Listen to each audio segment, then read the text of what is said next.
السلام علیکم دوستوں، دس از عباد الرحمن۔ آج ہم پڑھنے جا رہے ہیں انڈین ایکٹ 1935 کے بارے میں۔ اس ویڈیو کو دیکھنے سے پہلے اگر آپ چینل پر نئے ہیں تو کائنڈلی سبسکرائب دی چینل۔ سب سے پہلے ہم کیا کریں گے، انڈین ایکٹ 1935 کے جو بیک گراؤنڈ ہے اس کے بارے میں ڈسکس کریں گے۔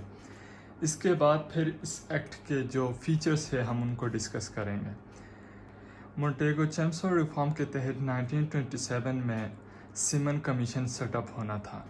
جب یہ کمیشن انڈیا بھیج دی گئی تو انڈین نے اس کمیشن کو بائیکاٹ کیے۔ اس کے بعد نہرو نے کیا کیے، اپنی رپورٹ پیش کیے کانسٹیٹیوشنل ریفارمز کے لیے۔ جب نہرو نے اپنی رپورٹ پیش کیے تو جناح نے بھی کیا کیا، اپنے 14 جو پوائنٹس ہیں وہ پریزنٹ کیے۔ جب قائد اعظم نے اپنی جو پوائنٹس ہیں وہ پریزنٹ کیے تو جو ہندوز تھے انڈیا کے وہ کیا کیے، ان کے جو پوائنٹس تھے ان کو ریجیکٹ کیے۔ اس کے بعد برٹش گورنمنٹ نے کیا کیے، انڈیا میں جو پولیٹیکل ٹرمائل ہے اس کو ختم کرنے کے لیے راؤنڈ ٹیبل کانفرنسز رکھ دیے۔ 1930 سے 1932 تک یہ جو کانفرنسز تھے یہ منعقد ہوئے تھے۔ جب ان کانفرنسز کا کوئی خاص رزلٹ نہیں نکلا تو برٹش گورنمنٹ نے کیا کیے، 3 کانفرنسز کی بنیاد پر وائٹ پیپر ایشو کیے۔ پھر اس کے بعد یہ 1933 اپریل 1933 کو کیا کیے، برٹش پارلیمنٹ میں ایک کمیٹی کو بھیج دی گئی۔ کمیٹی نے اس کے اوپر بہت تیزی سے کام کرتی رہی۔ کمیٹی نے کیا کیے، 18 ماہ میں لگاتار اس کے اوپر کام کرتی رہی، اور ساتھ ہی اسی دوران کیا کیے، 159 سیشن رکھ دیے۔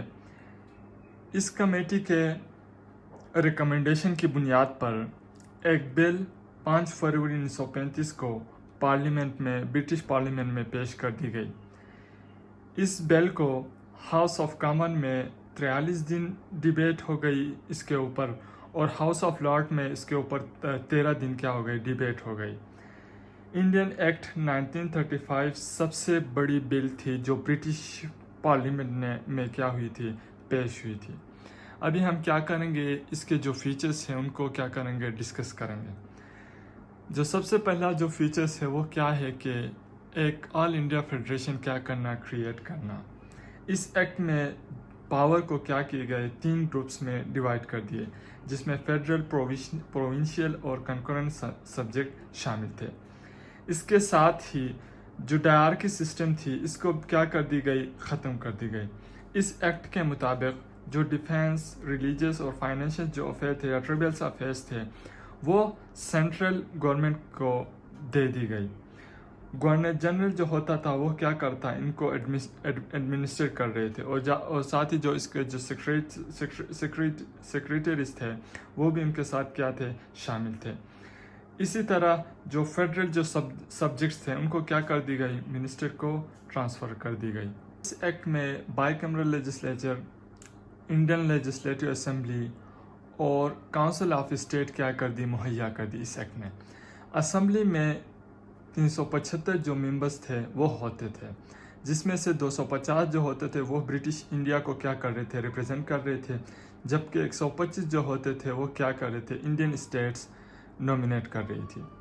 اسمبلی سال میں ایک بار کیا کر رہی تھی، میٹنگ رکھتی تھی۔ اسمبلی کی مدت جو ہوتی تھی وہ کیا ہوتی تھی، 5 سال کے لیے ہوتی تھی، لیکن جو گورنر جنرل تھا ان کے پاس اختیارات تھے اس کو اسٹیٹ کرنے کے لیے۔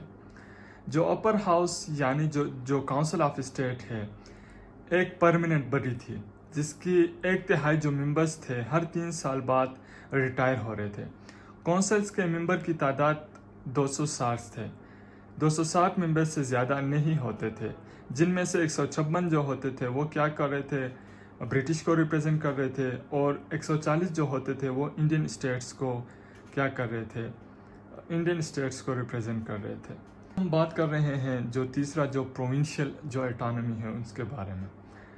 صوبوں کو کیا کر دی گئی، زیادہ سے زیادہ پاور اور اتھارٹی دی گئی، اور پہلی بار ایسا ہوا کہ صوبوں کے لیے علیحدہ ادارے بنا دیے گئے۔